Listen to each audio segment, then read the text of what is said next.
Hello, everybody. My name is Matt Helmer, and I'm the Managing Director of the Economic Opportunities Program here at the Aspen Institute. It's great to see everyone. Welcome you to today's conversation, Driving the Economy, the Essential and Undervalued Work of Truckers. This conversation is part of our Opportunity in America series.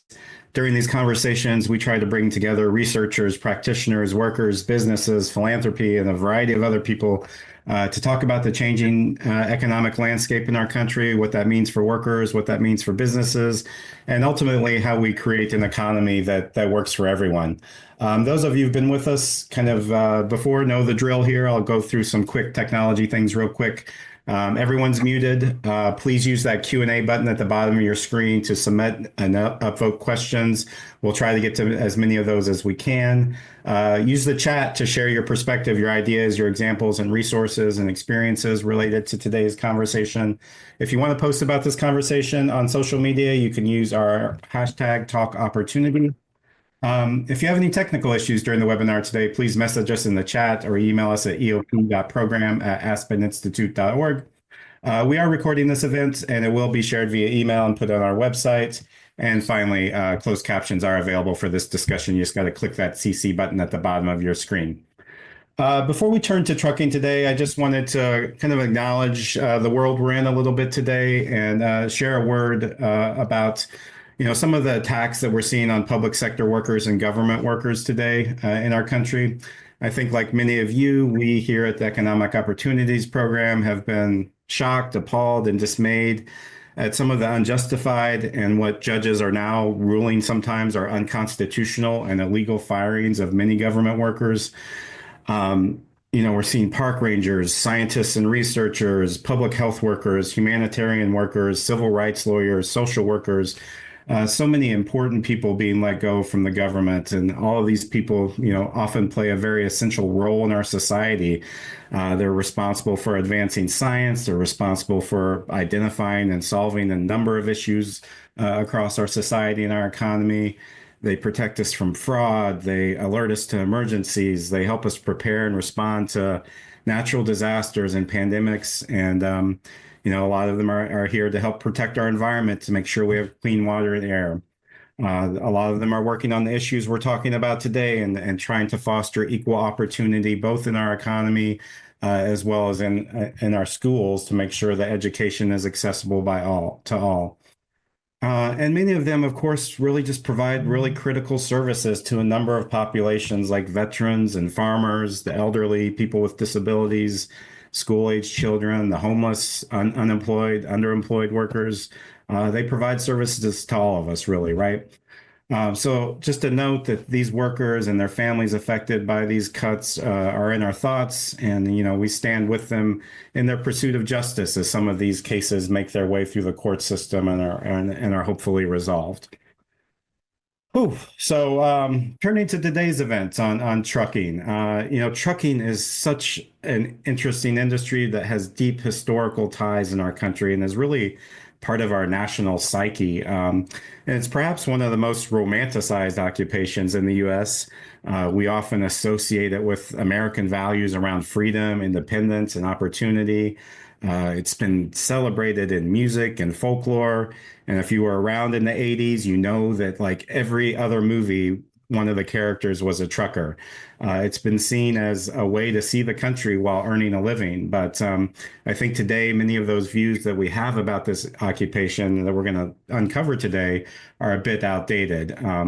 Today, it's a job where you can literally work weeks on end away from your family and make less than minimum wage. And in some cases, as we'll hear, you may actually work 3 weeks in a row and still owe money back because of some of the expenses you've incurred.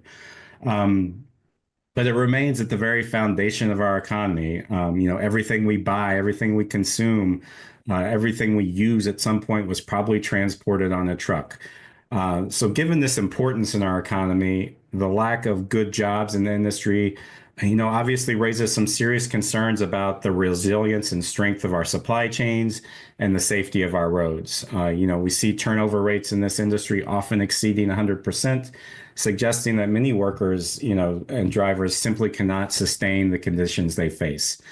We've heard in recent years these claims of a shortage of drivers for open positions, and I think what we'll unpack today is that the truer story is that this job is in demand because there's a shortage of good jobs and because people struggle to endure and succeed in this industry.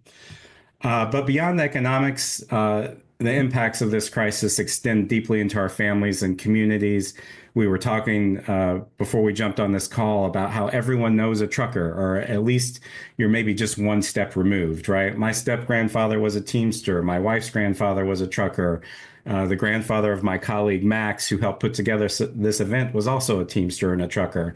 I have some old friends from high school and college that are truckers. And I don't think my experiences are unique. I think we all know a trucker, like I said. And if you want to share those in the chat, feel free to do so. So it's really deeply embedded in our communities and our society. So ensuring fair, stable, and dignified in this work in this industry is really about more than just improving one occupation. It's really about reshaping some of the building blocks of our economy to make sure that we have a system that works for all of us, where workers earn their fair share and their health and well-being and ability to be present in their lives with their children and families is treated as a priority. And then we design jobs around that rather than focusing on kind of this endless pursuit of efficiency that we know at some point leads to the wrecking of people's lives and communities, and now endangers our country a little bit. So let's dive into the challenges and what's needed for a brighter future for truck drivers and workers who face similar challenges. It's my pleasure today to kick us off with our opening speaker, Desiree Wood. Desiree is the founder and president of Real Women in Trucking. It's an advocacy organization formed by working women truck drivers focused on addressing gender-based violence and harassment in the commercial motor vehicle industry. It's not enough to found one organization. Desiree founded another. She founded Truckers Emergency Assistant Responders, a charity formed to help truck drivers with short-term emergency assistance. She has 15 years of experience as a driver and over 1 million safe miles. She speaks frequently about the challenges of work in this industry and has been recognized internationally for that work and her expertise. Finally, her work is featured in a feature-length documentary called Driver that premiered at the Tribeca Film Festival in June 2024. So let me turn it over to Desiree. Hello, everybody. It is my distinct honor and pleasure to deliver this keynote for you today. My name is Desiree Wood. I am a former truck driver and the founder of Real Women in Trucking, an advocacy organization started by working women truck drivers. We have formed to address sexual assault and harassment in the commercial motor vehicle industry. The word real has nothing to do with gender and everything to do with authenticity. It's something that's sorely lacking in the trucking industry. I want to start today with a quote from BC Forbes that goes, "There's more credit and satisfaction in being a first-rate truck driver than a 10th-rate executive." And it's so true. I grew up in Southern California, rarely seeing trucks, except on the freeways or when we drove up north. I never really thought much about the industry until I became a truck driver myself in 2007. As a responsible person who values safety, I was shocked at the unsafe training and the poor treatment of the drivers, the endless regulations that are in conflict with their well-being, and the volume of hours that they work without compensation. As a descendant of migrant field workers, I was struck by the lack of authentic advocates for the truck drivers. There was no Cesar Chavez or Dolores Huerta, just a lot of opportunists looking to nickel and dime the drivers. Trucking gives one a sense of purpose, but it's a grueling and isolating job. Simple comforts like a shower or clean laundry become rare luxuries. It's one of the most dangerous jobs to have, and it requires resilience so that you are not consumed by the loneliness of the road. It's essential. Trucks keep the economy moving. A highway full of them on the interstate signals a prosperous economy, and an empty interstate signals a decline in consumer spending. Everything we rely on, food, clothing, medicine, arrives by truck. Yet drivers receive little appreciation, unlike farmers and first responders. Once a respected middle-class career, being a professional commercial motor vehicle operator has been stripped of its dignity and of a living wage.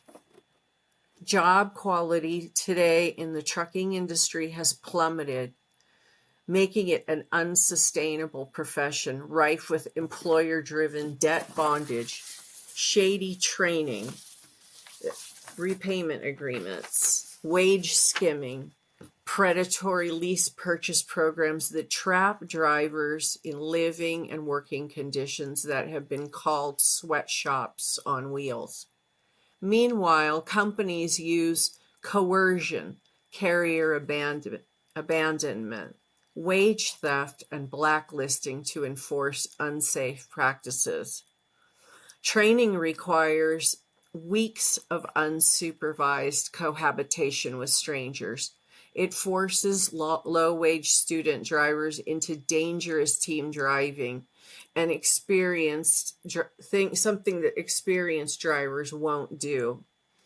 It's an environment plagued by sexual assaults, violence, and even murder. Yet the industry resists reform. While barriers to entry are low in starter fleets where the pay barely covers the costs associated with living on the road, advancing into an experience level fleet is far more difficult due to widespread hiring discrimination. Misclassification is rampant in trucking, stripping drivers of benefits while forcing them to cover operating costs. Many face fraudulent deductions for fuel, escrow, and other expenses with no recourse. New drivers are indoctrinated into the idea that they are independent contractors, even though much of what they do is heavily controlled by the company, and they're paying much more for what the truck is worth. In these sharecropper truck lease programs, rarely will these drivers ever see the title to the truck. They are set up to fail. The so-called truck driver shortage is a myth, perpetuated to instill fear of a crisis and to lure more unwitting people into a government-subsidized, cheap labor, indentured servitude operation that is funded by taxpayer dollars, and it has been for decades. It has no metrics in place to tie any of this money to the retention numbers. Trucking is an industry with nearly 100% turnover rate year after year, and double that figure in the training sector. That's not a labor shortage. It's a well-designed, deliberate system that favors cheap labor over experienced drivers who want to be compensated fairly. It also keeps truck drivers disorganized while churning new recruits through an exploitative training program. In reality, there are nearly 3 times as many qualified drivers as available jobs. Truck drivers are bound by strict appointment times that are dictated by shippers and receivers, while at the same time governed by federal regulations and an electronic logging device that further controls their productivity. They can drive 11 hours a day, up to 70 in an 8-day period. Most are only paid by the mile. They are exempt from fair labor standards. They are not paid to wait at inefficient loading and unloading facilities that make up another 10 or 20 hours a week. And they're not paid hazard pay for working through national disasters like the pandemic. Many are making less than minimum wage for the hours they work, which can be about 100 a week. and they're not entitled to any overtime protections. The wages have stagnated since the 1980s, and many long-haul truck drivers spend 300 days on the road and do not maintain a residence outside of the truck since it makes no financial sense to do so. That means that they're instantly homeless if they lose their job or the truck breaks down. Meanwhile, automation threatens millions of truck driver jobs who have limited marketable job skills.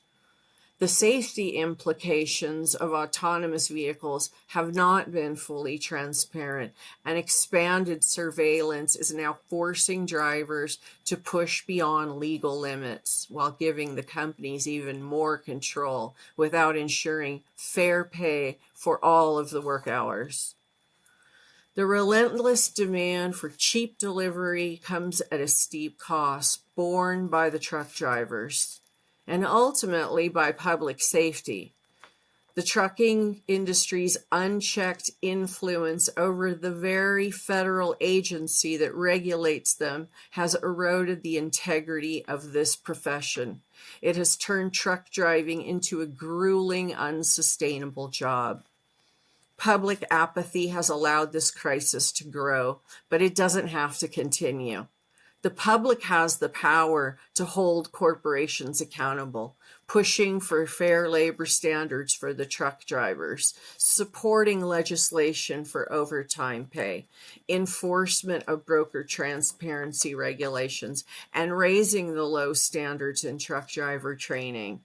Demanding that your elected representatives do not spend another penny of taxpayer funds on commercial driver training programs that have no tie to retention of those drivers. Supporting and enforcing well-defined independent contractor rules that protect the true independent truck driver and penalize those who exploit drivers. Trucking is an industry that affects everyone, from the truck drivers behind the wheel to the families sharing the highway with them. Trucking lobby groups do not represent the interests of the workforce, and the public must know the difference. Become more engaged and learn how to support the truck drivers who are the backbone of our economy. We need to work together, and we need to start immediately. Consumer outrage is the key to restoring dignity to this essential profession and making our roads safer for all. Thank you. Thank you so much, Desiree, for sharing your experience and for all your leadership and advocacy in this space. Significant challenges for sure, as Desiree spoke about, and we're going to get into some of those, as well as some potential solutions. So let me bring on our panel now. One of the best panels I think we've ever put together. Like, I'm really looking forward to this conversation. We have Robin Hutchinson, Hutchinson Advisory. She is the former administrator for the Federal Motor Carrier Safety Administration. I'm just going to put names to faces. You can read more about their bios on our website. Rebecca King, attorney at Getman, Sweeney and Dunn. Mike Munoz, research director at Los Angeles Alliance for a New Economy. And Steve Viselli, associate professor of practice at the University of Pennsylvania and author of The Big Rig, Trucking and the Decline of the American Dream. It's a fabulous book. I recommend you pick up a copy if you want to learn more beyond today's conversation. And it's my pleasure to introduce our moderator and to welcome back to the Institute Alana Samuels. Alana is the senior economics correspondent at Time. She writes about topics including work, housing, consumer spending, and the supply chain. She was previously a staff writer at The Atlantic and a correspondent in both New York and the Los Angeles Times. She's covered trucking and written a lot about this topic as well, and she's the perfect guide for today's conversation. So let me turn it over to you, Alana. Thanks for joining us. Thanks so much, Matt, for bringing all these great people together. I'm really excited for this discussion. So we've all seen the trucks on the road with the big letters across the back that say now hiring. And if you believe those signs, almost every truck company in America is essentially hiring all the time, which is pretty much true. But there's a reason for this, as we're going to discuss. And as Desiree has noted, a lot of new entrants don't stay very long in the trucking industry. They find the jobs are difficult, that they're away from home for long periods of time, and that the jobs don't pay very well. A lot of this stems from deregulation in the trucking industry. And I learned a lot of this from our panelist, Steve Viselli, in his excellent book. But deregulation in the 1980s turned trucking from a steady, good paying job into essentially low paid gig work. And pay has fallen dramatically since then, even though drivers are much more productive than they used to be. But people are still continuing to enter the industry, often attracted by government grants and programs that pay people to go into trucking. Whether that money is well spent is something we're going to discuss in a little bit. I want you to think about how these are jobs that the country really needs.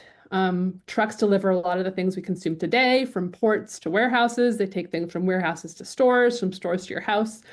Um, I had a little taste of this when I signed up to be an Amazon delivery driver and very nearly got a ticket on my first day.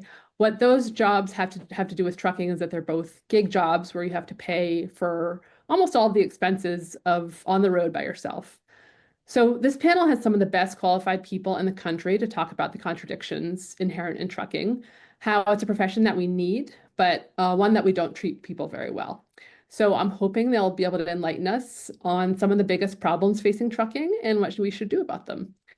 So let's start out with Steve. Steve, you have a kind of interesting journey to this issue. Tell us how you came to be involved in trucking, and also if there's anything else about the history of the industry that you want to pop in that I missed, feel free to add that as well. Thank you, Alana. So I'm a sociologist, and I began studying trucking as a graduate student, but I had early connections to it because my father ran a truck scale at a factory. He would weigh the trucks as they came in and out with metal, and he always had these stories about sort of life on the road. And at that time, it was the romanticized version of it, that 1970s, 80s, Smokey and the Bandit, kind of long haul owner operator dominated culture. But there was a much larger part of trucking that moved the vast majority of goods in the United States. And most of those were Teamster drivers. In the 1970s, those drivers earned in today's dollars well over $100,000 a year. And so those drivers had a very different lifestyle, if you will, which I actually think about as lifestyle is a euphemism for working conditions in the trucking industry. When things are really bad, when jobs are really bad, the employers like to call them a lifestyle rather than a set of working conditions. But what deregulation did in the 1980s was it really changed the way that freight moved. It used to be moved by these unionized companies that had terminals. And so a lot of trucking looked like, if you imagine what UPS does today. You take a bunch of stuff, you collect it, you put it in a truck at a terminal, and then you send them to the destination on a long haul trip, and then you break it down again at that facility at the endpoint.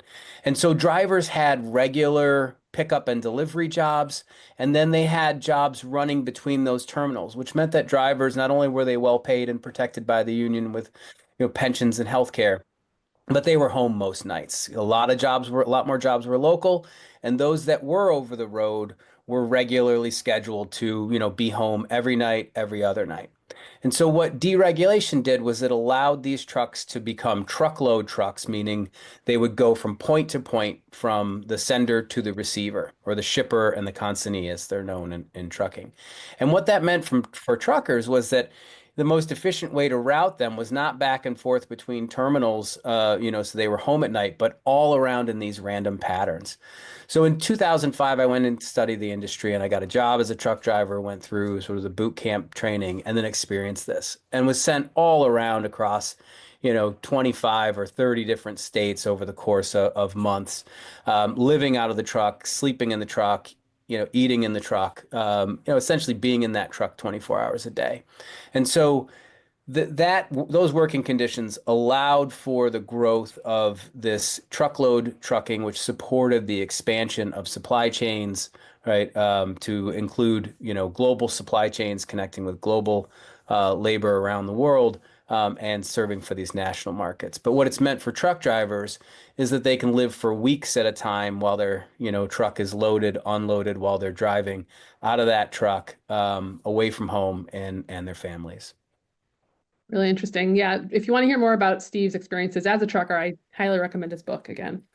Robin, tell us a little bit about yourself and your recent role at the Federal Motor Carrier Safety Administration and how that agency fits into the picture of truck driving and truck driving regulation. Well, first of all, it's great to be here with some just real pros in this industry in terms of research and people who have actually done the job. And I appreciate being invited to contribute. I'm Robin Hutchison. I've been working in transportation for nearly 30 years. I spent 3 years in the Biden-Harris administration in 2 different positions, the most recent of which was as the administrator of the Federal Motor Carrier Safety Administration, FMCSA. That agency's primary mission is to reduce deaths and serious injuries associated with commercial motor vehicle travel. And it does that through research, regulatory action, and compliance. But I want to go back a little and just talk about the conditions under which I became the administrator and how that shaped the kind of work that I did at FMCSA, which was maybe a little less traditional than past work. I was asked to step into the role of administrator, first deputy administrator, then administrator during COVID and in the middle of a supply chain crisis. There was no way what we did before could be what we should do moving forward. The world was different. And I quickly realized that FMCSA has a critical mission, and that agency is full of incredible people. And it had been focused on compliance more than anything else, which is kind of the act of catching people doing bad things after they've already done the bad thing, which I did not feel was sufficient. So I started to shift the agency or expand the agency upstream. And as I did so, it brought me to the roots of the problem of safety, which happens to be one of the roots of the problem of a brittle supply chain. And that really came very quickly to me that it focused very much on the driver and on the driving population. Take care of the driver and you can improve safety outcomes. Take care of the driver and you can reduce the brittleness of the supply chain. So the work of FMCSA expanded a little bit. Maybe just a little bit more about me is I don't come from trucking. Blessing, curse, whatever. Some people hated that and really said some not so nice things about me when I became the administrator. And other people were like, well, this is really interesting. Here's someone who comes from safety and roadway safety and building strong communities. And I applied all of that to think maybe more broadly than potentially what has typically been thought of in a very traditional regulatory agency. It was, for me personally, the most expansive thing I could have done in my career. It's rare when, it's fairly late in your career, you get an opportunity to build on what you think you know about transportation and realize that if we're really going to have a strong transportation network, economy, if we're going to have strong communities, if we're going to have great jobs, it boils down always to the person, to the human, and in this case, it's the driver. So I look forward to sharing more. Thanks. And we'll talk a little bit more about what you did, some of the Biden administration's initiatives a little bit later. Great. So Rebecca, talking about the driver, you're an attorney and you've worked with a lot of drivers, representing them in court cases, but tell us a little bit more about yourself and the work that your law firm does in the trucking industry. Hi, Alana. Thanks so much for having me here. I'm so excited to talk about this really important issue. So, like you said, my name is Rebecca King, and I'm an attorney with Getman, Sweeney & Dunn in Kingston, New York. And we represent workers in nationwide class and collective actions seeking unpaid overtime and minimum wage. Most of the work that we do is in federal court, and we represent workers across industries. So we've represented workers in the financial industry to home health aides, and then, of course, truck drivers. And for well over a decade now, we've been representing truck drivers. And these drivers, in a lot of instances, are engaged in what we might have heard earlier, referred to as a lease purchase program, where the driver enters into a contract with the trucking company, and the company classifies that driver as an independent contractor. And the driver leases a truck from most likely a subsidiary of that trucking company, and then signs a separate contract to lease that same truck back to the trucking company itself. And in these cases, we allege that the drivers have been misclassified, which means they're improperly classified as independent contractors. And because the company is treating them like an employee, is controlling the way in which they do their work, controlling their opportunity for profit or loss. And so in reality, they're entitled to the benefits of an employee. And in the cases that we bring, they're entitled to minimum wage under the law, under the Fair Labor Standards Act, and in some cases under the state law. So those are the cases that we bring, and it's always really a rewarding experience to work with the truck drivers and hear their stories and really be inspired by their bravery and how much they're willing to stand up for themselves and each other. I think misclassification is one of the issues that's been around for so long in the trucking industry, but we can talk a little bit later about whether we've made any progress on it. The next panelist also has a lot of experience with misclassification. Mike, we are talking today a lot about over-the-road or long-haul truckers. You work with port truckers, which do something a little bit different, but they also have some similar issues in terms of misclassification. So tell us a little bit about your organization and how it fits into the trucking industry. Sure. Hello, everybody. Michael Munoz. I'm the research director for the Los Angeles Alliance for a New Economy. And we're a nonprofit based here in Los Angeles. And going back to about 2006, 2007, we worked with community environmental groups and with the Teamsters to form a coalition of groups to sort of take on multiple issues that were taking place at the ports of Los Angeles and Long Beach. And so that's really sort of like environmental and economic justice and racial justice. And so we the way the campaign worked is that we had organizing goals. We also had policy goals and environmental goals. We wanted to reduce the pollution that surrounds the ports, but we also wanted to get justice for port truck drivers. And so port truck driving is different in the sense that it's really short haul, like short hauls between the ports of LA and Long Beach and warehouses or rail yards. And so typically drivers will wait for hours at the port terminals before they get inside, and then they make another line to pick up their containers. And remember, these drivers are overwhelmingly misclassified, and as has been all stated already, they get paid by trip. They don't get paid by the hour, right? So they can spend anywhere from 3 to 8 hours every single day waiting in lines, waiting in queues.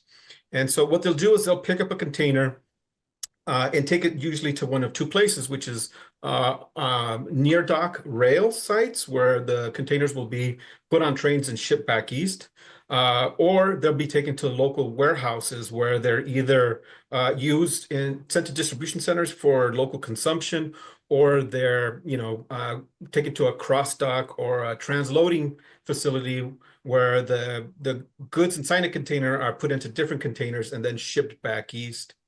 And these trips can be as short as 3 miles or as long as 90 miles one way. But because they're overwhelmingly misclassified, these drivers have to do at least 3 trips every single day in order to earn a living, in order to make it worth their while. And so that system impacts the drivers, the environment, and the communities that surround the warehouses. So because they're not classified as employees, they don't get paid for that waiting, and they don't get paid, if they do one trip and it takes 12 hours, for example. Tell us a little bit about how the misclassification ends up affecting their wages, or not their pay, I guess, and just their lifestyle, or as Steve would call it, their working conditions. Yeah, so right off the top, there was an employer that used to misclassify their drivers. They then because of the organizing campaign and the legal campaign where drivers filed the class action lawsuit. They, in talking with us, they basically said it's cheaper to cheat, right? Because right off the bat, by misclassifying drivers as independent, by misclassifying drivers as independent contractors, you're saving about 25% just on personnel costs. You're not having Social Security, none of that stuff. And then on top of that, you get to push all of the costs or most of the cost of operating a trucking company onto the drivers themselves. So purchasing the truck, insurance, diesel, maintenance, all of that gets paid for by the truck drivers, right? And in our position is that unless we deal with misclassification, right, which is at the root of it, we're not going to be able to deal with sort of the wage theft and the economic exploitation. And we're not going to be able to deal with the environmental issues either. These are all sort of interconnected. Yeah, so Rebecca, you've done some work on misclassification, as you mentioned. Have we seen any strategies that work in courts in trying to get people classified the correct way? Yes, we have.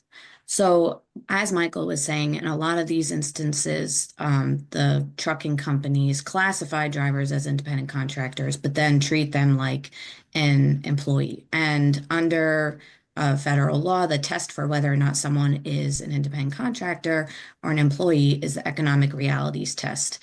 And a lot of it comes down to whether or not, how much control does the driver have over the work that they do day to day, as well as their ability for profit or loss. So a lot of these companies we see are making it so that the only loads that a driver can haul are loads that the company offers them from themselves.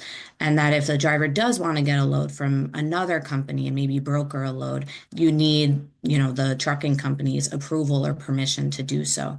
So they're really not operating an independent business here. So there have been success in cases proving that drivers are actually employees, even though they've been classified as independent contractors. And as Michael was saying, they're entitled to benefits and they are entitled to protections of the Fair Labor Standards Act and are owed the minimum wage for all the hours that they worked.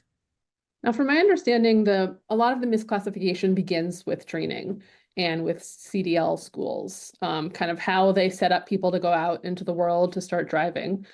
Steve, can you talk a little bit about that? How CDL mills, as they're sometimes called, lead people to end up being abused as drivers?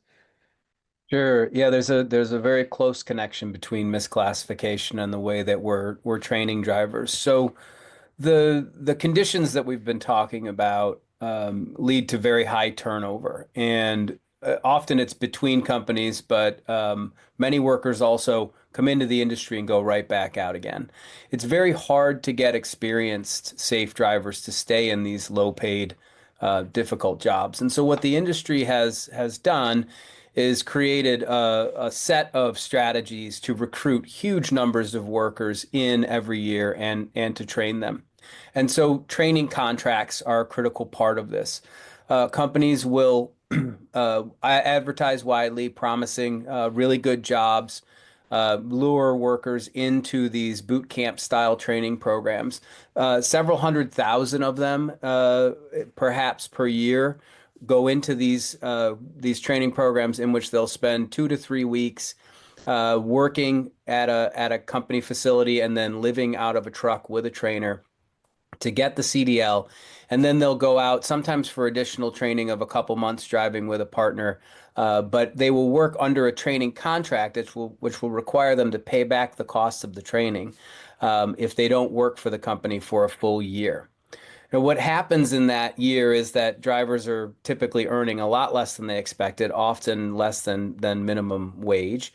And they begin to look for ways to make, more money, perhaps what they expected, right? And to make the job worthwhile. Most people enter the industry with, the intent to stay in it a long time. They don't, this is not just walking down the street to get a job to pay the bills for a few months. People are making a serious investment to leave their family and, and spend that year on the road, like we've been talking about with time away from home. And so when they look around and they look for, the opportunities that they hoped initially to realize, companies, as the workers become dissatisfied, promise them that becoming an owner operator will fulfill those dreams and will give them more control, will allow for more pay. And so many workers end up in these independent contractor relationships because of that training program pipeline that they entered, which essentially goes from that initial training to a low-paid over-the-road job with, unsatisfying time away from home and pay, and then into this owner-operator independent contractor status.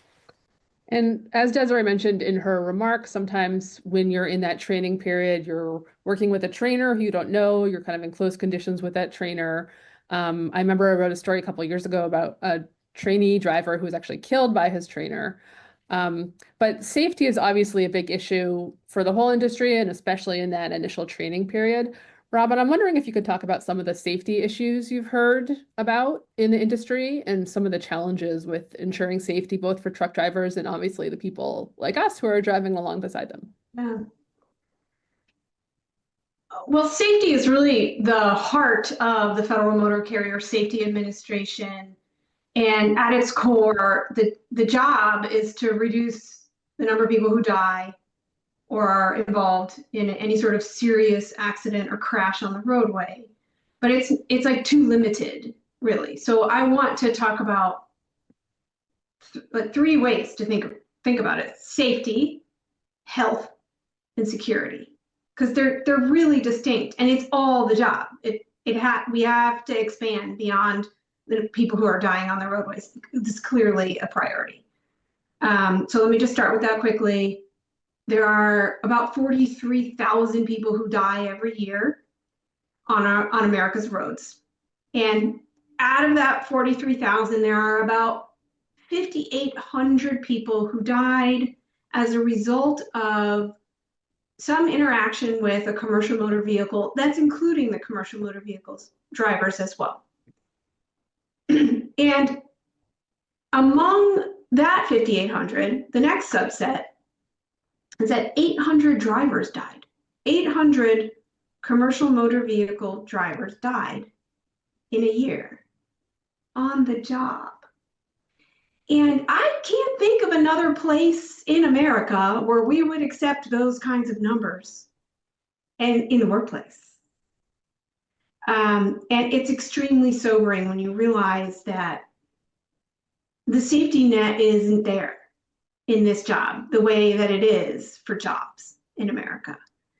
I could spend the next 90 minutes talking about this, but I want to leave that with you, that 800 drivers a year die. There's a tendency to want to blame the driver, the truck driver or the bus driver, but really it's for all kinds of reasons. And sometimes they're found at fault and many times they are not. So that's just it's a big number and it's a big problem, and drivers should not face that kind of risk. Two, I want to talk about health. It does relate to safety, but it is distinct, especially long-haul truckers. And Steve and I talked about this, and he writes about it in his book. When they're on the road, first of all, they're sitting. They have a higher rate of obesity, cardiovascular disease, musculoskeletal problems, sleep disorders, diabetes. Truck drivers have higher rates of all of these issues. And you peel back on why. Well, sitting for long periods of time, odd sleep schedules for weeks on end, lack of access to healthy food. A trucker at a truck stop is getting what they get. Many truckers will bring their own food. Some don't, many don't. And there just is not access to healthy foods or healthy lifestyle. Truck stops need to change. Truck parking needs to expand, giving drivers the appropriate place to rest, and more amenities that help them lead a good life when they do need to stop and rest. Okay, lastly, security. And this is where we really are focused, and still are focused on the security of women truck drivers, thinking about both training, issuing new guidance, working on, when I left, new regulation to require sexual assault training in the trucking industry, And also for women who are out on the road, simple things like more truck parking, better places to rest, more secure places to rest, simple as lighting. These are, I hope that these efforts continue on even after, some of my colleagues, some who are still there working on it, and some who have moved on. These are all part of rounding out what makes this a doable job and a humane job for really anyone, women included, who want to do the job. I think that's a really helpful overview of all the many issues that truckers face. Some of them. There's more. We just don't have enough time. Well, that's what I was going to ask, actually. Before we move on to solutions, are there major issues with the trucking industry and how jobs are constructed that we haven't talked about yet that anyone wants to bring up? I could just say briefly, one thing that we have not really talked about a lot yet is the federal regulation, the Truth in Leasing Act.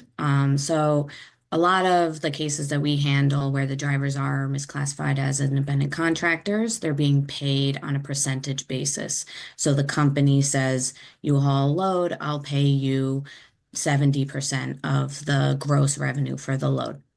And there is a federal regulation called the Truth in Leasing Act, which requires that when truck drivers are being paid on a percentage basis of the load, and they're leasing a truck to the company, that the trucking company is supposed to provide the driver with a copy of the rated freight bill, or basically just the bill that they give the customer, so that the driver can verify that they are actually being paid correctly and that the company isn't skimming any money off the top before they pay the driver the percentage. And we've just heard from driver after driver that this is just not happening in the industry, and companies are not providing drivers with these bills to verify their pay. And it's just another way in which drivers are being cheated. Why do drivers have so little leverage to push back against that? I mean, drivers can try. We've had, our clients tell us that they'll contact their, dispatcher, their driver manager, and ask for copies. And if the company says, no, we're not giving that to you, they don't really have, much to do. We've brought claims under the Truth in Leasing Act to recover those wages that they should have been paid if they had received a copy of the rated freight bill. But besides bringing a suit in court, there's not much else they can do when they ask and the driver manager says no. Presumably for every driver who brings a suit in court, there are dozens or hundreds or thousands of others who aren't getting their issues remedied. Correct. Well, let's move on to something a little less depressing, which is solutions or potential solutions. Mike, I want to start with you because California, Lane helped pass AB 5, a fairly interesting misclassification law in California that I believe aimed to make it a little harder to misclassify employees. Have we seen any change in the state with misclassification since AB 5 was passed? So it's sort of a long sort of a roundabout way, but I just wanted to explain the reason why AB 5 was so important is because if anybody's ever tried to organize independent contractors, you know that it's actually it's not allowed by law. They cannot organize into a union, right? And because these drivers are misclassified, we have to go about sort of a longer process where these drivers have to be determined by the NLRB to actually be employees. And then there's another process where then there's a union election, right? And so there's a lot of, the longer we wait in an organizing campaign, there's a longer is the attrition and people move on. And so it makes it really difficult. There's multiple hurdles. And so one of the things about misclassification is that we've always used the Barallo test in the past, and it's a much larger, longer, complicated process to prove that somebody is an employee. And AB 5 was an attempt really to sort of to encapsulate a much simpler process, right, that state agencies can use to determine whether or not somebody is an employee or in fact an independent contractor. And so I think the important thing is that really what AB 5 does is it's instructions to different agencies like the EDD here in California or the Division of Labor Standards Enforcement. It did not lead to sort of massive investigations and audits of different trucking companies, right?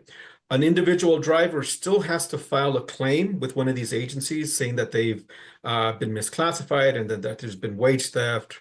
And then the agency will use the ABC standard, right? That's created by AB5. They will use that to determine whether or not the person is an employee or an independent contractor. And the trucking industry fought it tooth and nail, and also the organization that represents owner operators. And at every turn, it's sort of been found to be sort of constitutional, and it's now sort of the law in California. But again, it hasn't led to sort of massive reclassification of misclassified drivers. It's just another tool that advocates can use when we're fighting this really sort of like uphill battle. So let's talk about the federal level a little bit. Robin, I know the Biden administration created an initiative to really try to address some of the issues in the trucking industry. Can you tell us a little bit about that and what it was like to try to bring forward new regulations in basically today's political environment?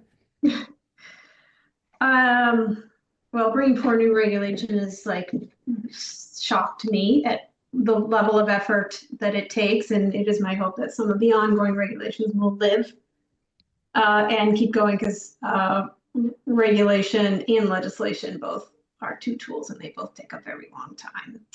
I am proud of the work that we did in our time there. I think because of COVID and the supply chain crisis, trucking quickly became a focus of the administration, and definitely a focus of the US DOT, and for sure a focus of Secretary Pete Buttigieg. Some of what we did was mandated by the IIJA. People are real focused on the money, and there's a lot of policy and requirement in there as well. One of them was establishing a Women of Trucking Advisory Board. That was eye-opening to me, and there were tough conversations and real conversations about sexual assault that, just personally speaking, gave me the mission to daylight it from the federal government, to talk about it openly. Another was a truck leasing task force that assembled, and I think Desiree was on the Women of Trucking Advisory Board, and Steve was on the task force, and like there's like people in this room who were hugely impactful to the work. And again, like identifying the problems, creating a roadmap to solve the problems, reinforcing this idea that I had that FMCSA's job was not just to catch bad people doing bad things. It is to catch bad people doing bad things, for sure.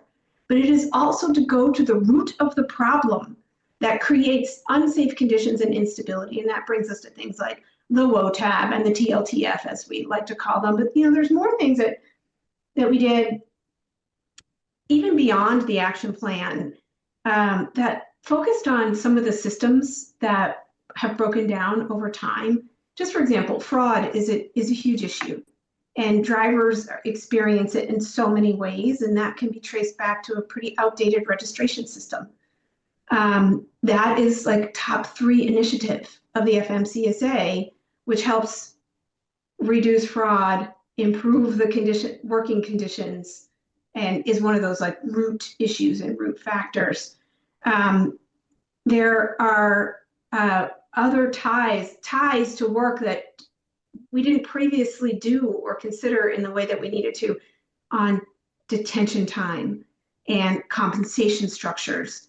And those are ongoing now, and they're hosted by the Transportation Research Board, which is a part of the National Academy of Sciences.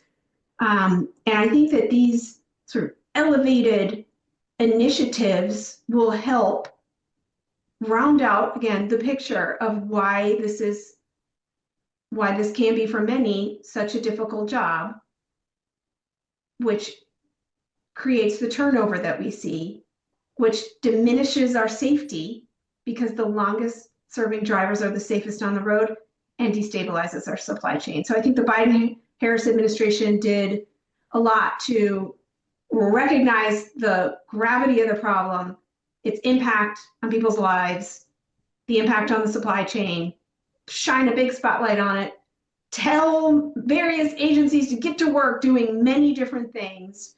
And it is my sincere hope that this work will continue. Well, Steve, like Robin said, you've served on some of these advisory committees. So I'm wondering if you could talk a little bit about some of the policy solutions or other solutions that you've come away with, or you and your groups have come away with addressing some of these problems in the trucking industry. Yeah, so I mean, I'm so proud of the work that I was I was honored to be a part of. And one of Rebecca's colleagues as well, Leslie Tse, served on that truck leasing task force as well. But I wanna thank Robin for your leadership. I think actually to big picture, what the Biden-Harris administration was able to do was to really amplify conversations that have been scattered. And Alana, you did some of this with your reporting to draw attention to some of these problems, like the driver shortage narrative, which, was really just sort of out there unopposed for so long. And then to have someone like Robin and Secretary Buttigieg talk about things like, the issues that Desiree was raising of sexual assault and safety for women, to talk about the fact that the driver shortage was not, in fact, real, to talk about, truck leasing scams. Just, that was the first time I think a lot of drivers heard the FMCSA and heard the federal government reflecting their view of things. I mean, before that, the American Trucking Associations had largely dominated the public conversation and what a lot of what lawmakers thought and regulators thought and talked about. They set the terms of the debate.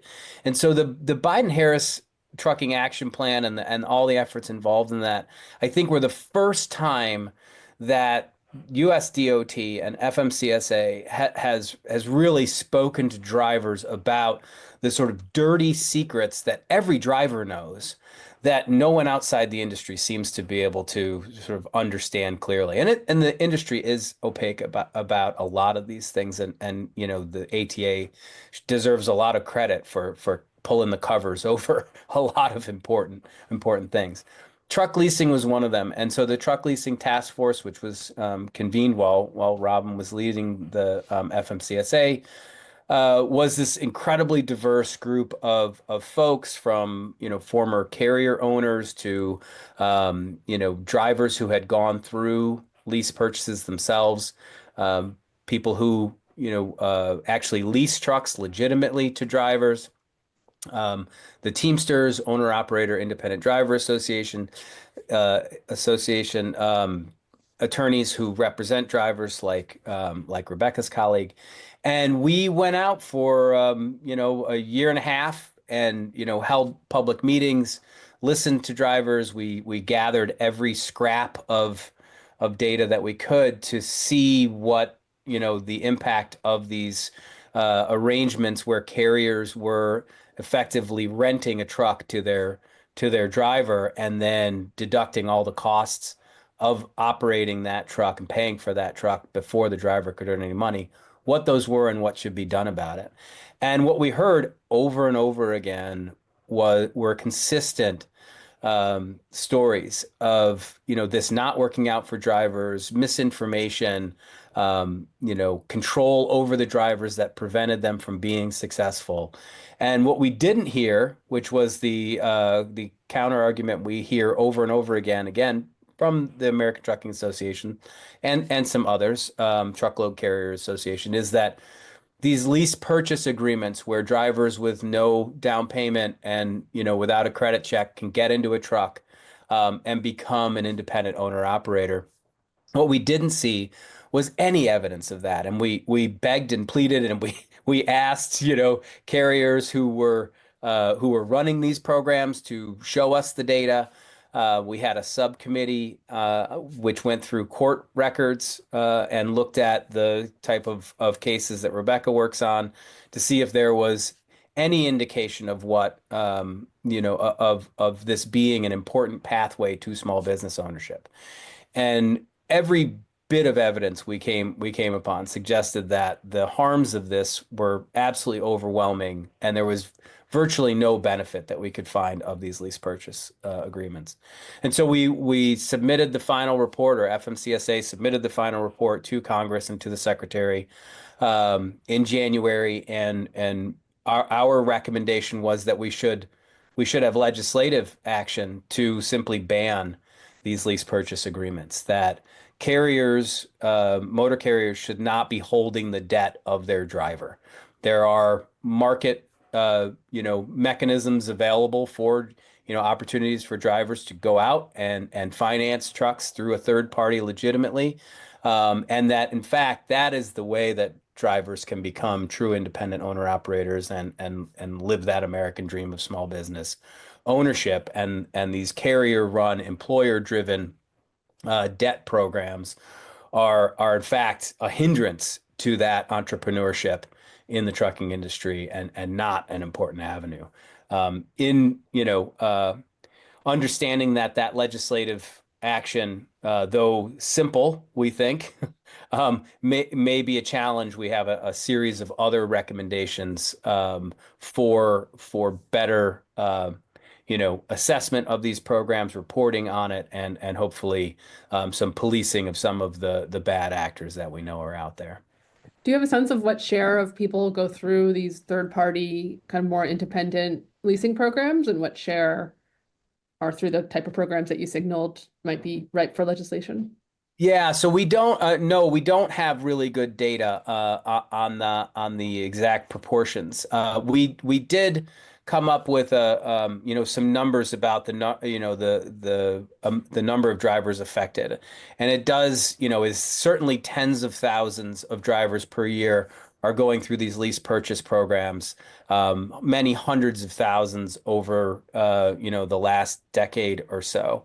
Now, once we get into the legitimate owner operators, we have a real big diversity. This is one of the challenges in regulating and understanding the industry, is that there's so many different kinds of arrangements out there.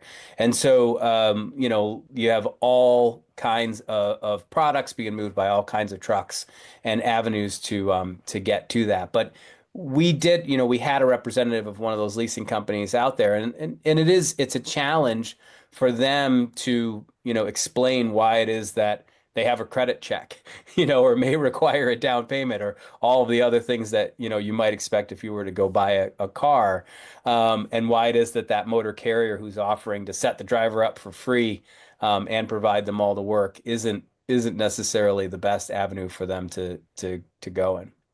It sounds like it came away with some real concrete takeaways, which is great. Then there's kind of the litigation route in terms of improving trucking jobs. So Rebecca, talk a little bit about the cases that you've been able to take on. Does the law provide enough protection for truckers? And are there any cases that you want to highlight as being victories in really improving things for truckers? I think to answer your first question, the law does not provide like all the remedies that are necessary to make a truck driver whole. In so many instances, the truck drivers that we represent have been really harmed and damaged by these lease purchase programs that, like Steve called them, like these debt programs, where they're out on the road, they're working for weeks at a time, and because the company is deducting all of the business expenses from them, they're working and not even making the minimum wage, or maybe at the end of the week owing the company money. And that has long-term impacts that bleed out from just the truck that they're in. Some drivers might have lost their house, or it's impacted their home life because they're not able to pay bills at home. So the cases that we bring on class and collective actions under the Fair Labor Standards Act, while they're worth fighting for and holding employers accountable to pay the minimum wage to their employees, the federal minimum wage right now is $7.25 an hour. So the cost that these drivers have incurred is not going to be made whole by recouping their minimum wage. However, there have been some good advances in the courts, especially regarding like what constitutes work hours. So under the Fair Labor Standards Act and a lot of state minimum wage laws, employers, once a truck driver is found to be an employee, they're required to pay the minimum wage for all hours worked. So then the question becomes, what are the hours worked? These aren't drivers that are just clocking in and out of a factory. So you have to reconstruct the workday using different points of data. And trucking companies have liked to argue that drivers' hours of service logs are supposed to be what's used to calculate what is work time and what they should owe drivers for minimum wage. So trucking companies will argue, oh, only the time that a driver is logged in their hours of service as on duty driving or on duty not driving should be paid compensable time, and that's the only time they're owed minimum wage. And obviously, that's such a small portion of a truck driver's day. And a lot of courts throughout the country have rejected that argument and said, no, the hours of service logs were never intended to be used to calculate and track work time and compensable work time. So a lot of courts have rejected them, which is a positive action. Great. Well, I want to open this up to everybody on the panel because we talked a lot about the negatives of the industry and especially of training. But, some people might say, hey, I still want to be a truck driver, or I want to send a certain person to trucking school. What are some ways to figure out whether the training you're looking at is good, the good training, whether the company you're working for, kind of the good actors? What advice would you give to someone who either wants to go into trucking still or wants to support someone going into trucking still? Well, this is Desiree from Real Women in Trucking. And I would say they should go to a community college program. They should not go to a CDL mill. But that is no guarantee that they're going to move on to a good starter company. They will not be insurable once they graduate from the community college. And they're exposed to some recruiters that are limited. There's actually hundreds of companies that will be their starter company that are self-insured, and they have to do a lot of research. There's just no silver bullet for anyone to say this is the best place to go for your starter. We always tell people to make sure they are not going to be required to do team driving as a phase of training, because that, like we talked about, is where murder has happened and sexual assault, and it's just an unsupervised cohabitation, very dangerous sector of driving. So they really need to do a lot of good research to find out what the starter company, and that portion takes 35 to 45 days, and then you go on your own truck. That's really not a lot. Any way you slice it, they put you out on the road too soon by yourself. But you want to get mountain driving training, you want to get summer driving training, you want to be able to ask as many questions as possible and get through that first critical year, because you are not insurable. So we see a lot of people, they'll do the community college route, they got some good basic training, they go to a starter company, it's a bad choice, they want to leave there, go somewhere else, and now nobody will hire them because they say you don't have enough experience to be insurable, you can't get a local job because you're not insurable. Now they have a useless CDL. So it's critical they make very good choices for the entire first year, or they're out of the system and very well be blacklisted. Robin, am I correct that there was effort in the Biden administration to try to recognize some of the better training programs, and if not, support them financially, just kind of shine a light on the ones that are doing a good job? I'm going to answer that, but let me back up a second and say that at a very minimum, this is just like the baseline. It's not enough, but as a baseline, the training provider needs to be on the formal training provider registry, which there is one. So you actually have to be part of a registry of trainers. There's some fraud within that we knew about and started to address as it came to light. And there's more enforcement today than there has been on fly-by-night training providers. Drivers should never do like a get your CDL in 24 hours. That's ridiculous. Can't do that. And I agree with Desiree that community colleges are, there are many great programs. What you saw from the Biden administration is an increase in the number of grants and the dollar amount of grants that went to, oh, it was almost always community colleges, to help them focus on bringing more veterans into the driving workforce, and to just up the quality of the training. So I'll just add to that to say that the registry did make some sort of a system that providers had to be listed on. However, it is self-certification, so it did open up for a lot of fraud because there's a lot of fraud in this industry, period, and there's not a lot of enforcement. The grants, student drivers are an inner industry in trucking. So the grants, the companies, the schools are in line for that money. There's no tighter retention. So it makes it very problematic when we dump a lot of money into this and nobody's saying, we graduated this many people and they are still drivers today, 2 years later. There's nobody tracking it. So it's kind of like, pouring water in a bucket with holes, in my opinion. And we really need to have more tracking for the money that's getting spent, who's being retained, what's happening to them after the fact, and are they going into good jobs that are sustainable for them. Sorry, go ahead. I think this is an area where we have some simple solutions available to us that will become easier with, increases in technology. Right now, every motor carrier has to have a number, and every driver has a CDL number. And we should be tracking, very simply, if you're a training facility and you graduate a student, that CDL number should be associated with your training facility. And when you're a motor carrier employing a CDL driver, you're reporting that CDL number to your insurance company every year. And the federal government should be able to collect the data on what CDL numbers are associated with what motor carrier numbers and which training provider numbers.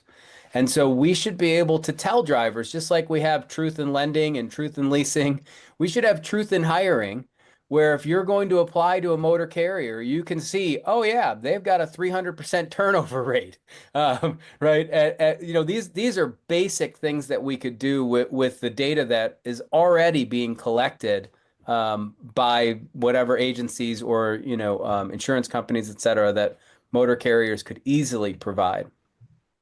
Yeah, it's interesting when you think about federal funding for colleges or universities. So much of loans are tied to graduation rates and whether people get a job afterwards. And I think we haven't gotten there yet in the trucking industry, but maybe we will. Steve, I just wanted to follow up with you. Obviously, we've talked a little bit about deregulation. There's no getting that cat back in the bag. We're not going to re-regulate the trucking industry. Is there a way to enter this industry and end up with a good job right off the bat? Well, there's still lots of good trucking jobs out there. As Desiree was saying, it's a gauntlet that workers have to run to get these good jobs.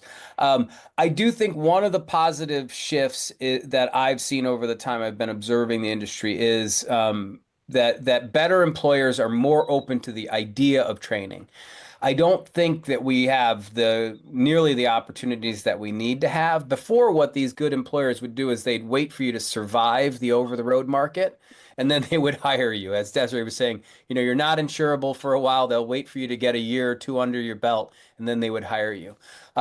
Places like Walmart, which is actually a very good employer of truck drivers, they're starting to stand up their own trucking programs. And this was, again, an initiative that the Biden-Harris, administration was interested in, registered apprenticeships. And those are really, if you can get into a registered apprenticeship, that's really the golden ticket to good jobs. But we have increasing number of employers who are interested in it, and I hope we can continue to encourage that, so that rather than having people go to these low quality programs with the debt, et cetera, and we need to put pressure on that, right? I mean, this idea of training contract that employers can hold the debt of an employee.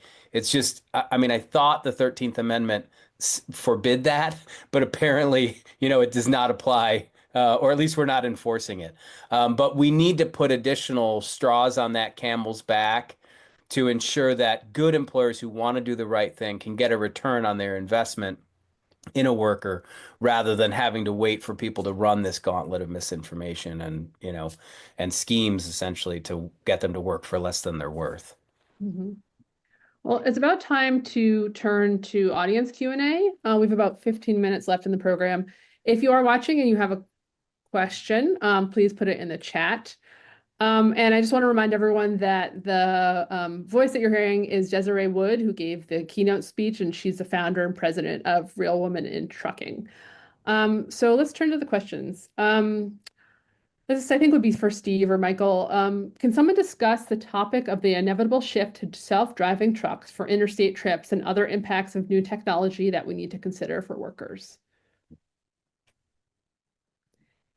So I guess I'll start. I've spent some time studying this, and if anyone's interested, driverlessreport.org, which is a research project that I published a few years ago. Actually, now 2018 it was published, and it's held up pretty well. It describes it was, I worked with the technology companies, with the Teamsters, with others who were interested in what this technology could mean, how it would impact the workforce, et cetera.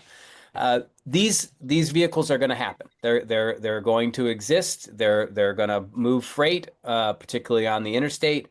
They will probably, take longer than most of the people who are developing them would like. Drivers are often asked whether or not, they support this. People want to know whether, drivers are afraid of it. Technology companies think they shouldn't be, that this is going to improve their lives. And I often counter this, or I counter this by saying, technology is not, technological innovation is not new to the trucking industry. We've had 40 years of technology changing the industry. Satellite-linked computers. It's not sexy, but probably one of the most important ones is automatic transmissions. Revolutionized the labor market in trucking, because now you could open it up to way more people. So we've had 40 years of technology being introduced into the industry, and there's not much evidence that any of it has helped drivers and has made the jobs better, or better paid, or better working conditions for drivers have resulted from it.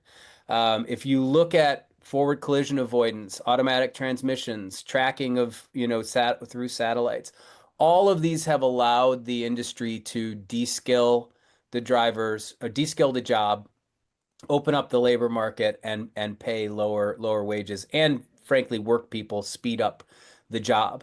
And so what I would say about this technology is that, like any technology and work, the outcomes are not baked into the technology itself. It's really about the intersection of the technology, worker power, and policy.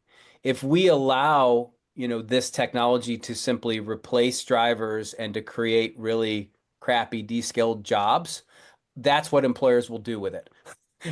They're not going to, use self-driving trucks to create, more and better paid and better quality trucking jobs. It's really about, our workers going to have a say in what this technology does, and, is policy going to ensure that the drivers are taken care of. And I'll give you just one quick example, which is right now, drivers are often not paid for the time that they work.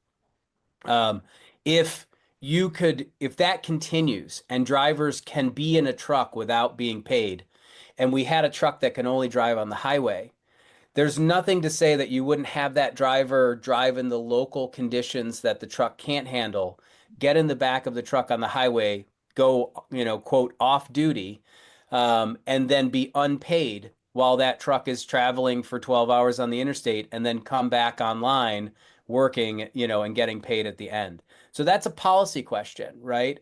If you can do that, right, and you don't have to like have a human-driven truck meet a self-driving truck at the interstate and then another human-driven truck, it's going to be way cheaper, right, to leave that human being in there as a machine tender. Now, this is really, sweatshops on wheels stuff, right? But that's a policy question. Are we going to guide the implementation of this technology so that it benefits workers, so that it makes, the roadways safer and increases energy efficiency or not? That's not going to happen on its own. That's a public policy question. I'll just take this from a slightly different angle. And that is the safety angle. And I just want to say that a lot of people say, oh, they're coming, but they're here. They're here. I have been in them. I have visited these companies. I've experienced a driverless truck. Largely in warm weather states. Texas is kind of where a lot of tests are happening. At one point, there were over 140 pilots of self-driving vehicles, self-driving trucks. It was my opinion that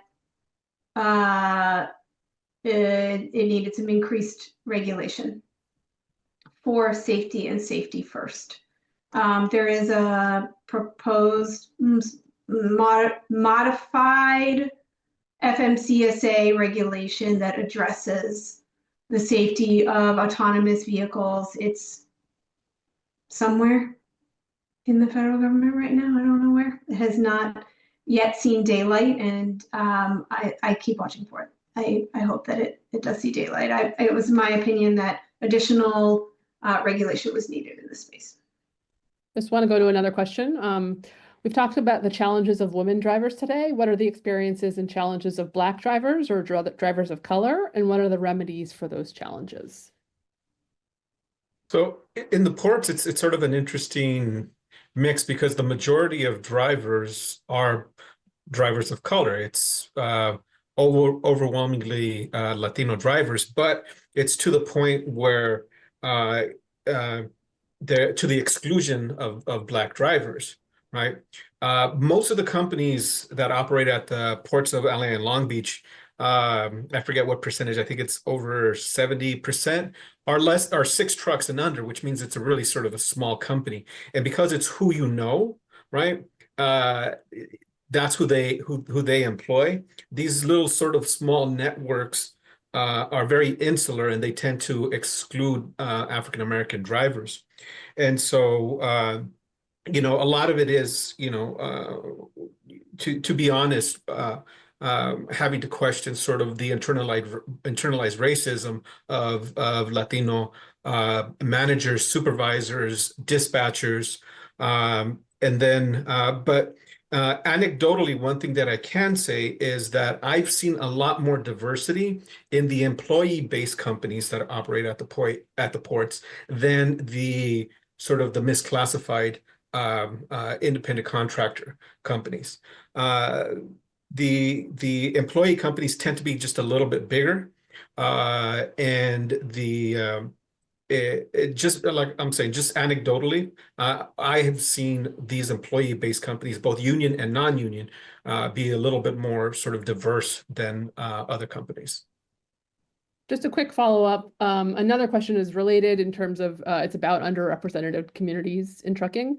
And it's from someone who gets calls from truckers working for smaller businesses that are in kind of unclear relationships with the business. But a lot of them are immigrants with limited English proficiency. And the person asking the question is wondering, is there anywhere these workers can go for help? DOL apparently doesn't seem very interested in dealing with those cases. Where can this person send these type of workers if they need more assistance?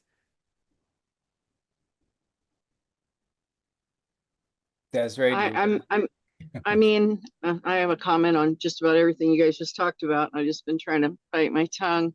It's very difficult right now for drivers because the more trucking is really diverse, but the more that these companies can exploit you, and that includes immigrant drivers, they will. We have a lot of people who were formerly incarcerated. We have a lot of women that are dislocated workers or from domestic violence, and immigrants. And we know that a lot of immigrants are being abused. They're being asked, coerced, badgered to run illegal, drive 16 hours a day. We've tried to get some of them to come forward, but there isn't anybody that wants to help them, especially with what's going on right now. With the administration, I don't know anyone to help them not get deported. There's difficulties with non-English speaking CDL holders understanding signage, and a lot of them do not, they have not been taught the regulations. I've encountered drivers that were taught to drive in 2 days, and they were taught only to drive straight. And if they drive 11 hours, they're told to pull over on the side of the road, call a number, and they'll get more refreshed hours to keep driving. We have foreign influence in our supply chain. There is no enforcement going on. We call this as a ghost driver on the ELD. So it really has turned into the Wild West. Nobody's really paying attention to this problem, and it's a big problem. I wish that there was a way that we could help these drivers, because I've had some of my members encounter a young lady recently who was just frazzled out of her mind and had her visa hanging over her head. Labor trafficking is happening in trucking, and people need to start paying attention to this industry, and they need to understand that this federal agency is understaffed, and there's not near enough going on to help the drivers, foreign or domestic. And I do want to say something about the autonomous. We have a couple members that have been safety drivers, and they say they would not leave that truck unsupervised for 1 second, and they certainly would never sleep while it was operating. And the wages are a big thing. You're taking the fun part of the job away from the driver and asking them to do the part of the job where they don't get compensated by time. They're getting paid by the mile, and there's insurance implications. If the thing crashes, who's responsible? The software developer, the truck operator, the sensor manufacturer. So there's all kinds of things that still need to be thought out. And then, of course, the drivers would like to know, am I going to be part of one of these retraining programs? Because I know this job, and I have a lot to offer this industry still. So that's my 25 cents. Thank you, Desiree. We probably have time for one more really quick question. And I will direct this at Steve, because I think he is like an encyclopedia for the trucking industry. A good one, not the old-fashioned kind. The question is, we are a micro lender. Many of our borrowers are truckers who get a loan to purchase their own truck and be an owner-operator. What tools, information, education can we give these trucker borrowers to empower them to deal with the challenges they face? Anywhere they can turn? Oh, that's not a softball. That is really tough. I don't know. I would open it up to others as well. I don't think there's kind of a one-stop, place to go. I cast my net as widely as I can, learning about the industry.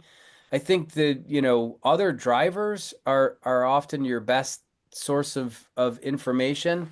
When it comes to going the independent route, of course, there's OOIDA, which provides, a lot of information and services to drivers. And that's the Owner Operators Independent Driver Independent Driver Association. But I would ask Desiree. Desiree, what would you recommend? Well, I would make sure that they're not taking that truck to go lease on to some place that says they have freight and they don't have freight. And the freight market is bad and has been bad for some time. There's a lot of broker transparency issues since the pandemic. We don't know for sure how much of the freight rate is being skimmed from the brokers, and we suspect it's nearly 50% or more. So if the company that they lease on to is getting chopping out of some of that profit, that can leave the driver in just as much peril. They should really know how to book their own freight and negotiate their rate really well. There are a lot of driver influencers that have titled themselves, but they really don't know a lot about it. The market's very challenging right now. If they can get on somewhere with contract freight, I know one truck company that does trucks, sells trucks, and they do a credit check.